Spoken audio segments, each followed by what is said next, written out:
Now, Kerr County ravaged by the July 4th floods, looking for every bit of funding they can to rebuild their communities. What county officials say their budget is looking like. And a man convicted of killing his neighbor 3 years ago now knows his fate. How long Malik Prior will spend behind bars. So tonight we talk money. The budget in Kerr County is a huge part of how leaders are planning to move forward after last month's flood. But leaders just released their proposed budget, and it looks like they're planning to spend less money. The night team's Zaria Oates looked through that budget. Tonight she lays out where that money is coming from. Kerr County's proposed budget for 2025-2026 is very similar to the current budget, but the county judge expects to spend $750,000 less than they budgeted for the current year. But this could all change over the next couple of weeks. I have to file some kind of proposed budget. We can keep working on the budget, but I got to put something on file. One of the big takeaways from this proposed budget is that they expect federal funding to increase by about $2 million. They're expecting an increase in FEMA funds because of the July 4th floods. And despite so much damage across the county, there is no proposed property tax increase. Everybody is scared to death when I'm going to make a proposed budget that I'm going to do something hog wild and go out there and raise tax rates, 5-10 cents. And we never do it. We have never done it. There is, however, an expected increase in revenue from property taxes. While the judge does not plan to increase taxes, the added properties in the county over the last year are set to bring in an additional $2.7 million. That's solely from adding more properties in Kerr County. The county is also budgeting to spend about $4.9 million worth of federal funds between the American Rescue Plan Act and FEMA. There is still a lack of clarity on how the budget could look when the time comes to actually vote on it, but for now, this is what the county judge has submitted. But that's not going to be the final budget. We had to get more realistic. The commissioners will have a workshop on the budget on August 13th and plan to have a public hearing on August 25th. Zaria Oates, KSAT 12 News. We can now put the names with the faces of the 117 people who were killed during the July 4th floods in the Hill Country. So Kerr County released their names today. They were from Texas and also other neighboring states. 39 of them were children. As of tonight, 2 people, an adult man and a camper at Camp Mystic, haven't been found. Right now on KSAT.com, we have the names, the ages of everybody who died in those floods. And you could scan the QR code on the screen right now. It'll take you straight to the article that you see on your screen.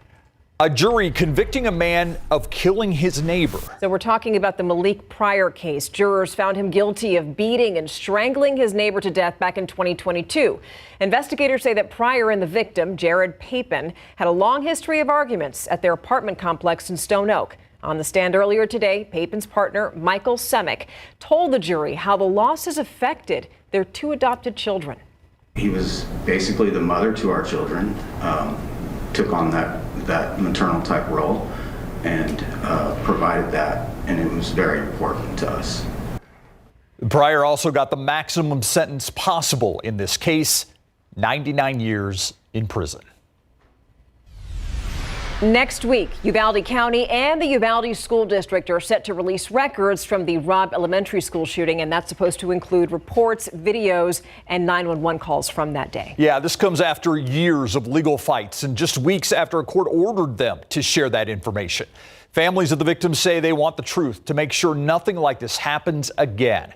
The city of Uvalde already shared its records earlier this year, but some agencies have yet to do so.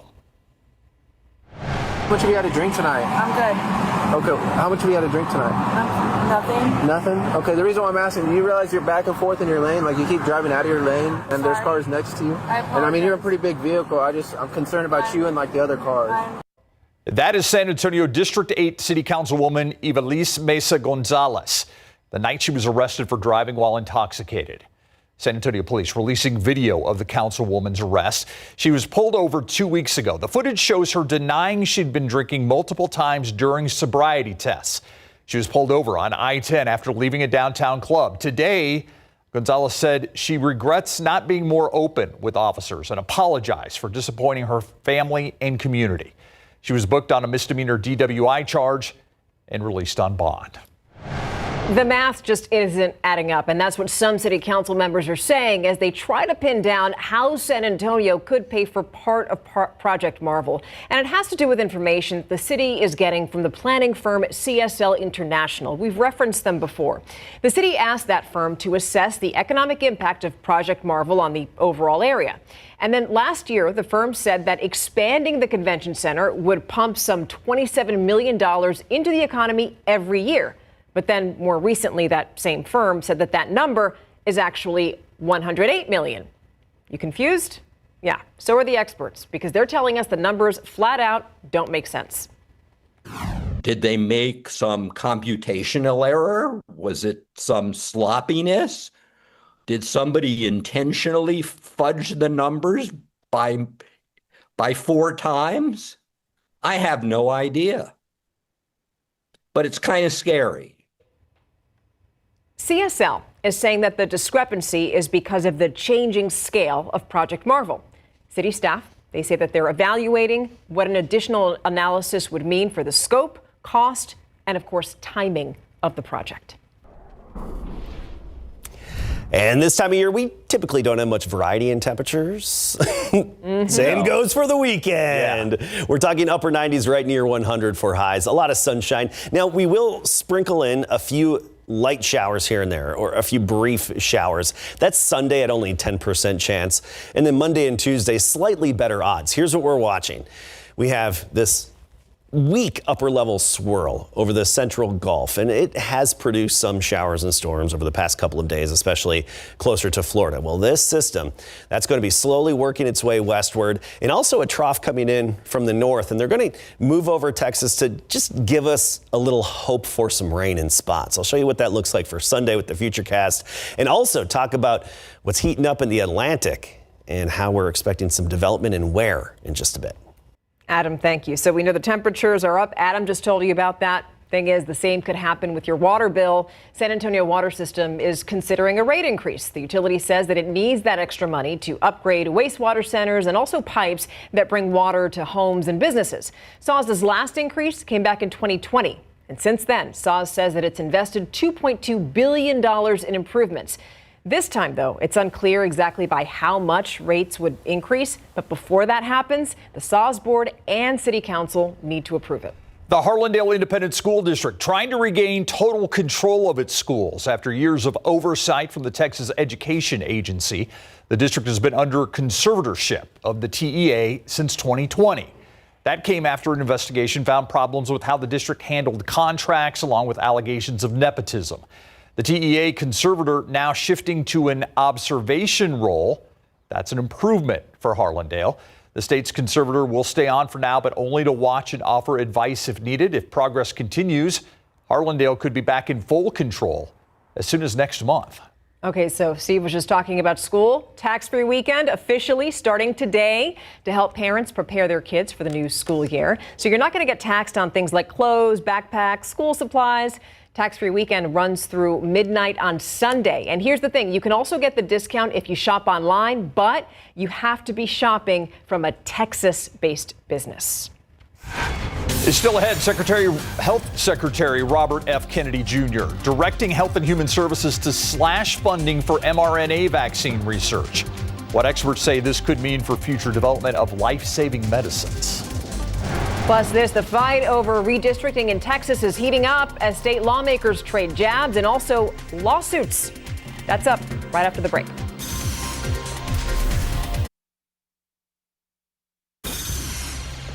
Welcome back. The tug of war continues between state lawmakers after Texas Democrats fled the state, breaking quorum and also bringing the governor's special session to a halt. It is a fight over redistricting that would tilt the balance of power more in line with the GOP. But without a quorum, nothing can get done. So Attorney General Ken Paxton has asked the Texas Supreme Court to expel 13 Democrats from the state House, arguing that they abandoned their offices.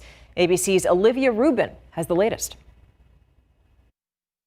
Today, a win for Texas Democrats, preventing a key vote in the state legislature on a Republican proposal to redraw the state congressional maps in their favor. Republican legislators at the Capitol in Austin today to vote, but some Democratic legislators fled the state, literally refusing to show up for the vote. It's rare for redistricting to happen mid-decade, but it's happening now, largely at the request of President Trump ahead of the 2026 midterm elections, to potentially allow the GOP to keep control of the U.S. House of Representatives. Usually, it occurs after the census to adjust for things like population changes. Are you calling in for a complete redrawing of the congressional map? No, it's just a very simple redrawing. We pick up 5 seats. Democrats slamming the move as voter suppression. In one instance, the new map would chop up Central Texas's 37th congressional district, currently led by a Democrat, and break it into 4 pieces, 3 of them absorbing into neighboring Republican districts. But the undemocratic nature of this is the fact that a president of the United States, any president,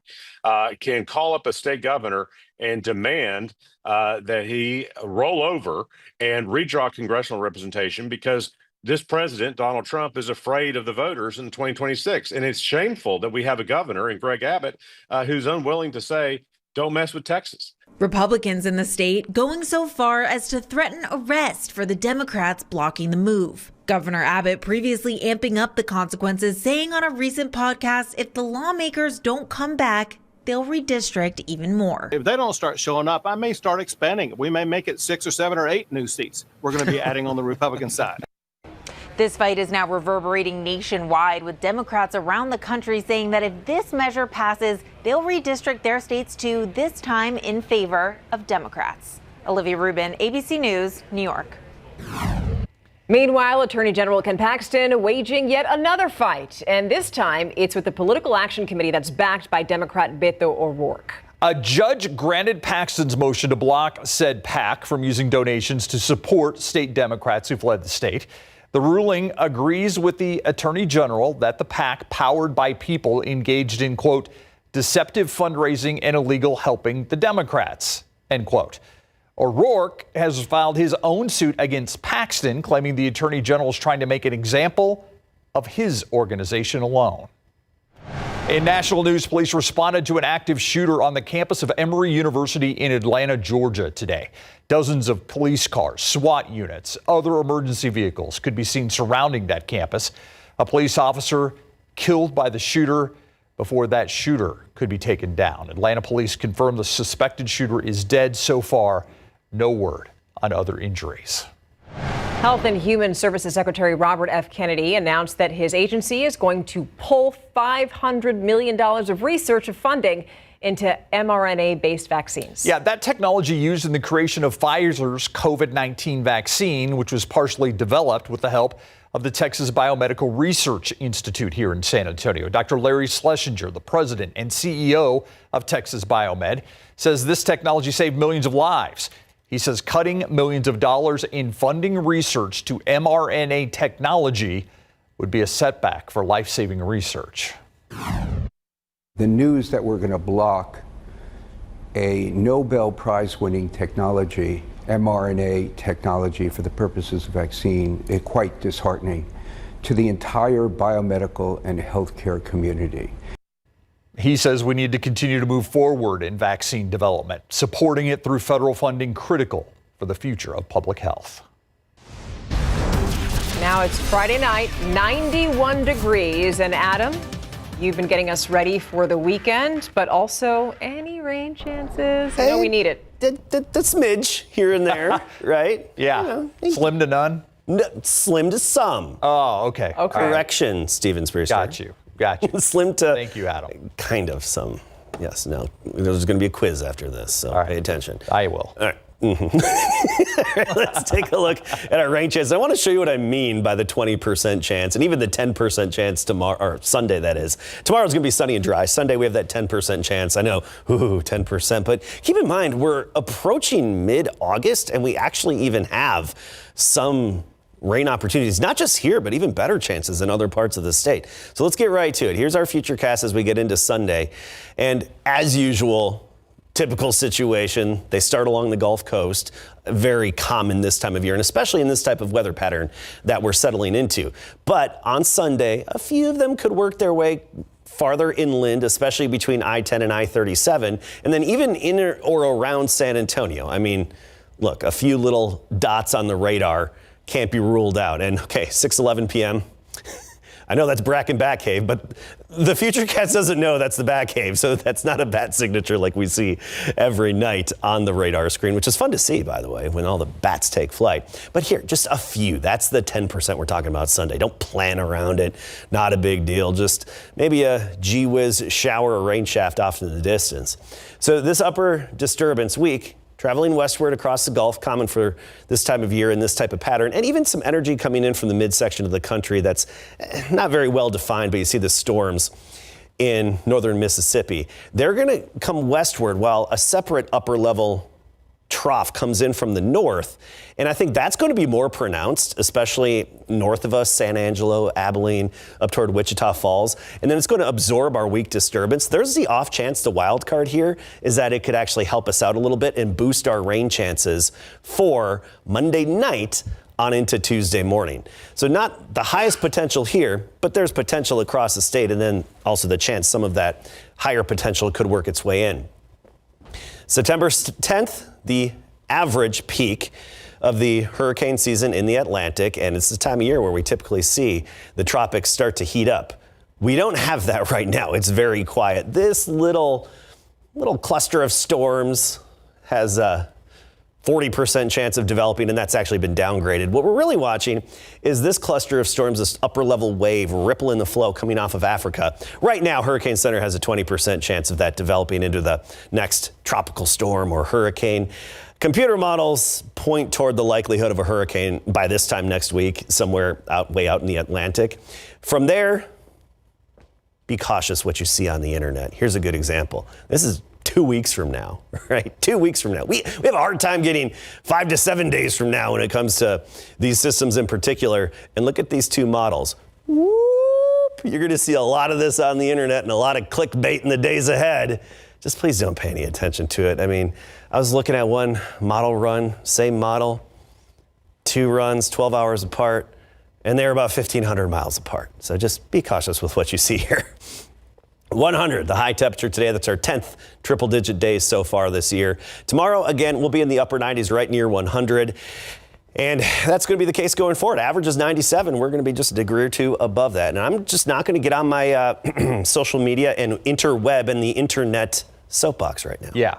Okay. I think you made your point. We got it. Yeah. Breathe now. Thank you. Thank you, Adam. All right, this guy says he can throw the ball 90 yards. He is not your average Joe, Larry. He is not. Joe Milton III. He's known for his arm strength, and I believe it when he says he threw that baby 90 yards. Well, I'll tell you what is he trying to prove now that he's going to get a lot of preseason playing time? And in high school football, the Southwest Dragons say it's time to turn the page on last season. Coming up.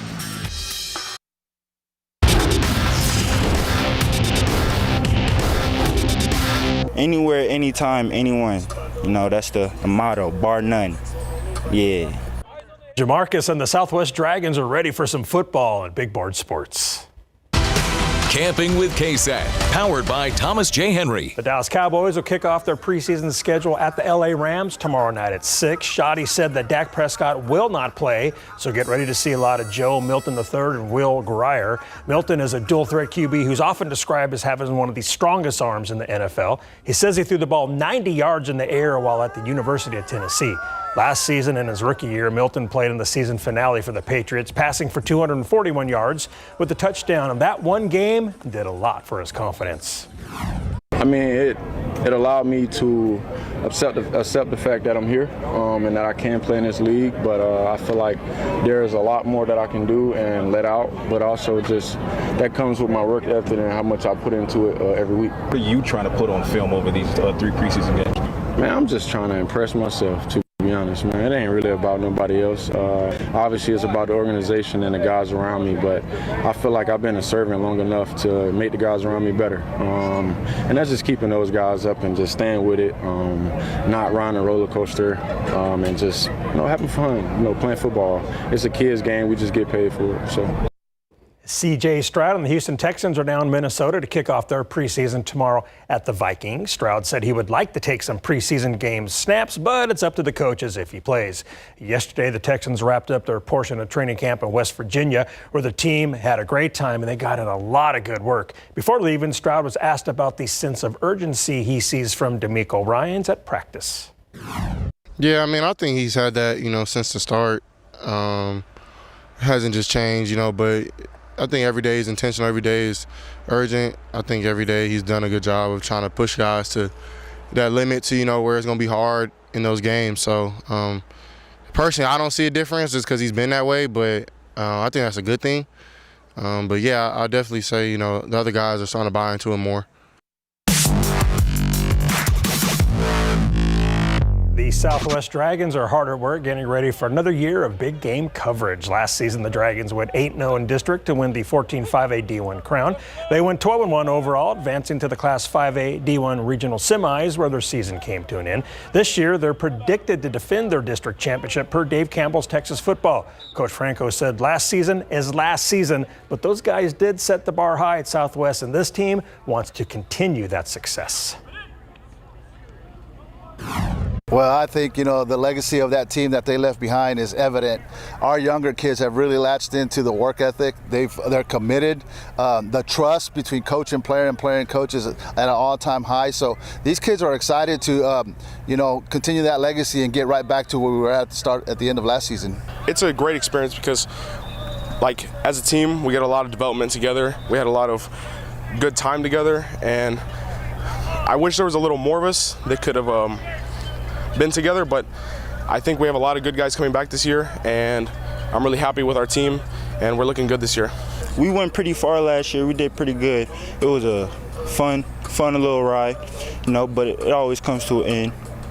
But this year that motivates us, and we're going to try to make it farther. We're just trying to keep it the same, to be honest. I know we're going on, 16-year straight playoffs, but for now we're trying to make it past, just making the playoffs. Since we had such a deep run last year, we're trying to keep the same thing going and keep that same energy throughout the season. The Dragons will start the regular season August 29th with Harlandale. The Spurs will play again on Christmas Day after the break.